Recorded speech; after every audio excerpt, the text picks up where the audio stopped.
Actuellement, je travaille à la direction juridique du groupe Terena et plus particulièrement en fait, au sein du département corporate de l'entreprise.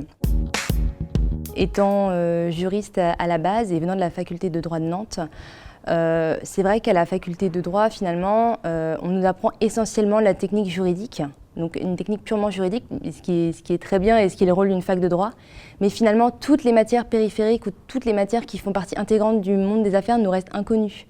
Donc, je me suis dit que c'était une opportunité pour moi, en fait, d'intégrer un master finance qui permettait de combler certaines lacunes à ce niveau-là et du coup d'enrichir ma formation initiale juridique et de renforcer mon bagage universitaire, quoi.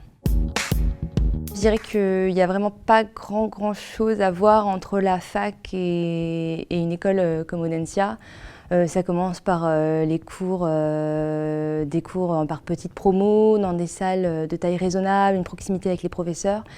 Et bien sûr, je pense à une formation beaucoup plus concrète et professionnalisante, quoi, avec des mises en situation réelles, des rencontres et des enseignements par des professionnels aussi. Le conseil que je donnerais, et peut-être plus particulièrement aux futurs et potentiels étudiants juristes, parce que je pense qu'ils sont encore peu nombreux à franchir le cap et franchir la porte d'une école de commerce comme Audencia finalement, en sens que je pense que leur interrogation première est est-ce qu'on est légitime à faire partie d'une école de commerce, à être en école de commerce, d'autant plus dans un master spécialisé qui a une coloration financière assez marquée.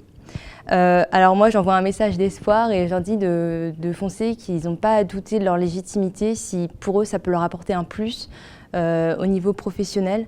Je pense qu'il ne faut pas qu'ils se prisent à ce niveau-là. Ils ont une réelle valeur ajoutée à apporter aussi.